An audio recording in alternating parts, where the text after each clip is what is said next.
Okay. Thanks for coming. I'm Dan Caskey. I am the race director and owner of Run Cane Bay LLC, and so we are excited about this upcoming event.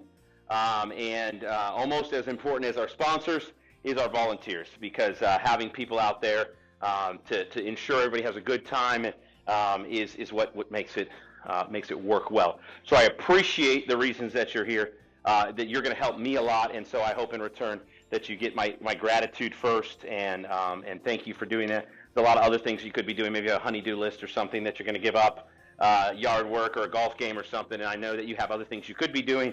You've chose to help us for various reasons, and so we appreciate that. I think the community will have a great time. We worked really hard to have a lot of fun come Saturday, and I think it'll be a great time. How many people, everybody here live in Cane Bay? Anybody not live in Cane Bay? Raise your hand if you don't live here. Don't live in Cane Bay. Okay, good. All right. So we have a few people. So we kind of refer to different areas, by the names and stuff. So when Matt checks you in, I'll introduce you in just a second. We'll kind of keep those things in mind to make sure we can get you guys oriented well. First off, we are recording this and streaming this. Not everybody can make it, but we need everybody to have the information. So if you're watching this either live or afterwards, please just comment that we know you're there. Everybody who kind of signed up, you did that waiver. Being outside around people is apparently an inherently dangerous activity these days. And so we all acknowledge that life has its risk, and we're going to try to be safe and try not to hold me or anybody accountable. That is, if something goes wrong, we'll take care of it and those kind of things. But we have waivers and all these kind of things. The main thing out here, our first goal is to have a safe race. And so the volunteers are kind of to help people get through and to help them have a great time. Well, we first still want to mention that we want you to be healthy. If you don't feel good and you committed to be here, thank you. Please stay home. A lot of people make a commitment and they're going to come, rain or shine and sniffles or what. But listen, if you don't feel well, just stay home. I think that we all kind of used to that now. But we'd rather backfill you than for you to be ill and out there. So that's number one. Take care of that. Number two is, we're not here to direct cars. This is not traffic director school, okay? As volunteers, we're going to have you guys stationed on the course and various things. And what we basically do is we try to direct runners and not cars. And we don't actually direct runners all that much. Most of them are adults, but they're going to do kind of what they want. If they're serious about running and there's a car coming, you say, hey, there's a car coming, and let them go under, over, around, whatever they choose to do. Versus yelling to try to stop them or something like that. I don't want you to feel obligated that's your role to try to stop them. We're just kind of information stations. The runners are all told you're running on an open course, and it's a road, and so use your senses to kind of be aware of that in general safety. The great news about it is our course, for those of you who don't know, starts here at the YMCA. We head out front where we'll have Cane Bay Boulevard closed for a short period. They'll cross down Cane Bay Boulevard and be on the trails on the opposite side. Everybody heads down that way. Our 10K folks continue all the way on this trail system where they cross 5 roads to the tunnel that if you came in by the high school. That's the furthest tunnel or first tunnel. Then they circle back. They'll join with the 5K route at what we call the Old Rice Tunnel or the second tunnel, and then they keep coming down the trail on this side till they come back in the entrance. So most of it's on this beautiful open trail, and so that makes it super fun and super safe. But we're going to have you guys at various crossings. In addition to you guys there's a sign for the runners to say there's a crossing coming up, and there's signs for cars to say runners are coming. So we're just trying to be cautious. As part of the way we're doing things, that's kind of the main guts of the safety words, right? Just be safe and please don't take a risk for this, event. I would rather us, somebody have a bad time than anybody get hurt for sure. I would feel horrible. So please don't take a risk on my behalf or the runner's behalf that you wouldn't want someone else to do for you. So that being said, the volunteers, I'm the race director, so I've got a lot of moving parts, and I've got my left-hand man here, Matt, since you're standing over there. This is Matt Sherman. He's going to be your volunteer coordinator, race course coordinator, and so he's going to be checking you in and giving you maps and talking on the radio and things like that on Saturday. We do we do have a few things that we want to do for you and help you understand. Let's see. Let's make sure we got all the details of the race. So we have approximately 400 runners. It's a 5K and 10K.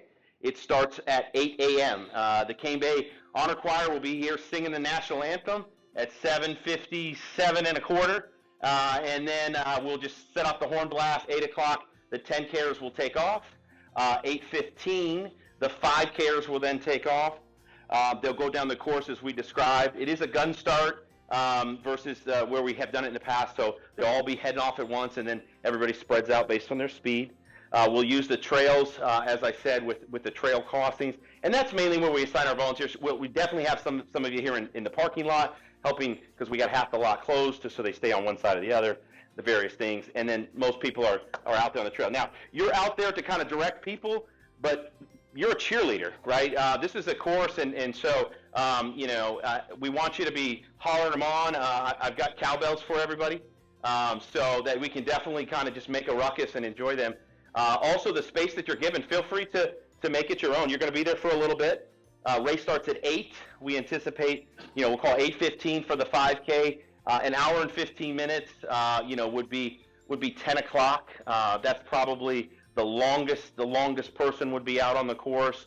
And so most likely we'll be wrapping up before then. We're going to do what's called a sweep of the course. We're not going to be chasing the last runner or anything like that, but there'll be a 5K and a 10K sweeper. And as we come to your station, Matt or Michael will say, hey, thanks a lot, and take up your sign or take up what you ever have and send you on your way. We do have food and beverages here at the finish line, and as a thank you to our volunteers, we have that for you as well. So you can come back here and see the award ceremony and things like that, and we'd love to have you do that, but we'll be breaking you down as we go through the trail, and that should take us, as I said, we hope to have awards rolling by 10 o'clock. We'll have to see how the day goes and everything like that, but we're not waiting around for anything. We're waiting around for the person to finish, and then we got a great timing company, and they'll have all the digital stuff up pretty quickly. So once that's done, and the whole reason we're out here is again, support these people and the community efforts that are going on. So we've got a lot of people that made it happen. The Gasparic Group is the local realtor who I went to them with the idea and said, hey, I want to do this, but it cost a lot to get started, and I'm afraid it might not work. And they made sure we got started. Hope Community Church is out here. They're going to be at the water stations and making sure we cool you down halfway through and at the finish line for the runners, and we'll have water for you guys too if you need it. We've got a lot of technology partners and Unifying Technologies and my company and some other things that we do. Fleet Feet is going to have the big arch up there. They've got some great gift cards. The Go Far Run Club out of Devon Forest has 30 kids that are like, I'm going to get the age wrong.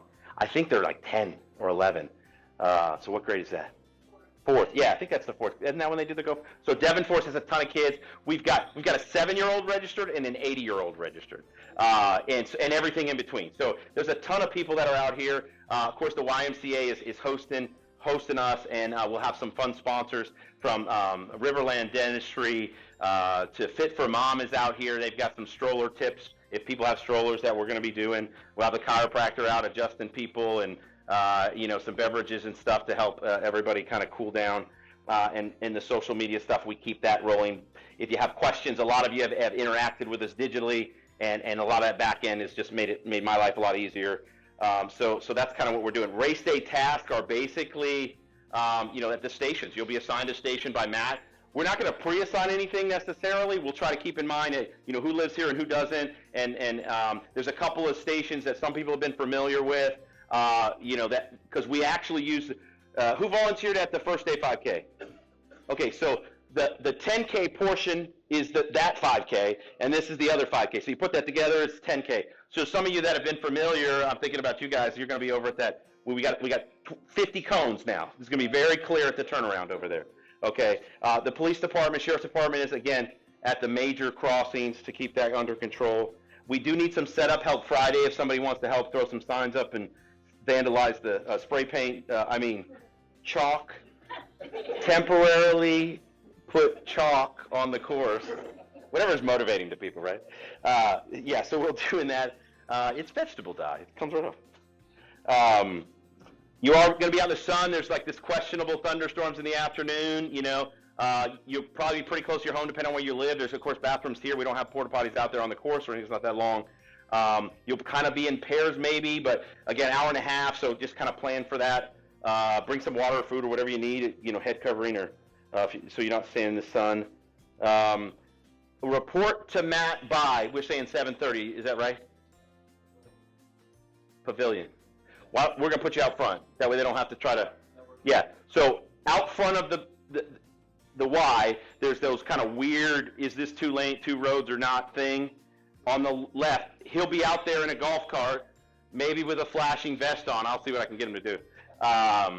And so you'll it's drive-through assignments because you don't need to park. You can park your car here, I guess, and go there, but you can just as easily drive your vehicle and park on the side of wherever you are, so you have at least access to that. If you have a golf cart or bicycle, even better. So we'll do that. He'll give you the information you need, how to contact us. We do have radios, and the purpose of the radio is just kind of basic communication. If you see an emergency, what do? There we go. Start there. Like dial 911, send them, and then tell me later. That's fine. They will be. Michael's going to be with the Boy Scouts that day. But we'll have standby from the fire department. We'll probably have their Polaris out here, so they would just get very excited if they could shoot down the trail in their Polaris. They're here to serve. Gotta love our volunteers. So they'll be how to help. So we'll have EMS and medical here. Of course, Sheriff's Department's here, and we've got the support that we need. But again, you radio me and say, Dan, somebody needs help. I'm going to say call 911, and then we'll go from there about radio stuff. What else? Let me look at my notes. We got shirts and cowbells. We want to thank you with some beverages. Matt, any words of wisdom? The biggest thing is not going to sign any station right now. Right? It's still going to happen day of. So don't worry about that. You're going to receive a sheet of paper. So we're going to put you with Dan. They're going to give you a direction. A lot of them I have a rake in my hand. That's the way to go. So it's very self-explanatory. I'll even have actually directions.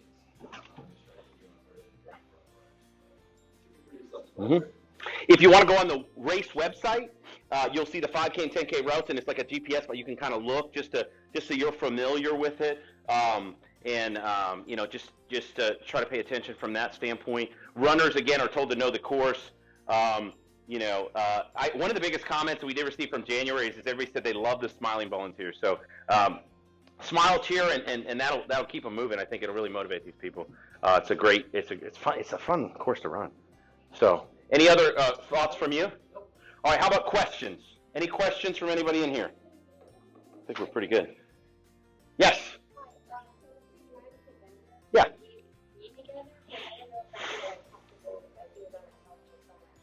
I got you, and I think we should be good to put you put people in pairs right now with our volunteer numbers. So fortunately, we've had a good amount of volunteers. We're very thankful for that. And just say, yeah, we're together, we're in pairs, and so yeah. But we're trying not to put, yeah.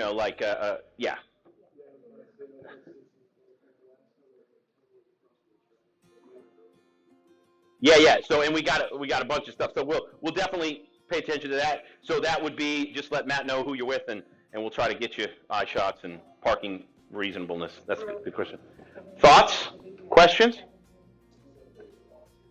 Yeah, check in with him out front. He'll be like in a vest and a flashing light or something. Yes. You can still run. We registered somebody at 9:21, and the race started at 9:22. She ran up, registered, and took off running. So we do have swag for the first 400. We're really close to that. But registration, so people say, hey, how can I race? They can go and they can sign up. In fact, packet pickup is here Friday. If somebody, we have still some space for volunteers to help. We have a kind of a 12 to 4 shift and a 3 to 7 shift where we're going to be coming in. They're going to come in and pick up their packets and shirts and bibs. If somebody walks up and wants to register, they can just go right there. They can register right then and pick up a packet right then. So we do have that still set up. We should have some space. Yes, ma'am. Should volunteers wear their T-shirts? So it's up to you. We have them. If you're here in person, we should have a size for you. Things that we ordered what we could order. and they're here. So we're really thankful for that. The shirts are blue. I think they're under there. Can you see them? So we have some blue volunteer shirts, and we should have enough for everybody that's here to get a size that fits them. Yeah, wear the shirt. It would make you look like you're official. But, you know, some people don't, like, that's not their, I don't know, the temperature could change. We had long sleeve shirts on January 1st, and it was, 70 degrees? Like, I felt bad asking people. Yeah, my mom's wearing one. Yeah. I was like, sorry. So, but we'd love you to do it. Questions? All right, I'm going to stop that. We'll end the live stream and be done with it. So that's recorded for those people.